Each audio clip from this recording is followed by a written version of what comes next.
আমাদের আবদার রয়ে গেল আর কি। আর যারা মান্নত কুরবানি করছেন, মান্নত কুরবানি জাগর আছে, তারা এই মান্নত কুরবানি থেকে কিছু খাইতে পারবেন না, এটা গরিব মিসকিনকে দিয়ে দিবেন। তার থেকে আপনি যদি খান তাহলে আপনার মান্নত আদায় হইতো না, বুঝছেন কথাটা? এইটা হইলো কথা আছে কথা আর কি। আরেকটা কথা হইলো এটাই, সবই যাতে আমরা আল্লাহর কাছে কান্দাকাটি করি, আমাদের আল্লাহ ছাড়া আর কেউ নাই।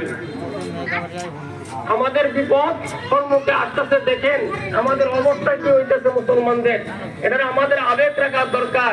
আজকে আমাদের মতো একটা মুসলমান কত লাঞ্ছিত বঞ্চিত হইতেছে, গতিকেই দেশের লেগে দোয়া করেন যাতে আল্লাহ মানুষের মুসলমানকে শান্তি করুক, বিশ্বের মুসলমানকে শান্তি করুক, জালিমের জুলুমের থেকে আমাদের যাতে রেহাই করে আল্লাহ তাআলা।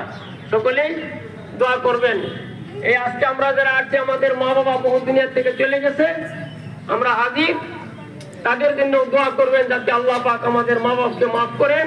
আর যারা আমরা কুরবানি করছি, আল্লাহ পাক আমাদের কুরবানি যাতে আল্লাহ কবুল করেন। আল্লাহুম্মা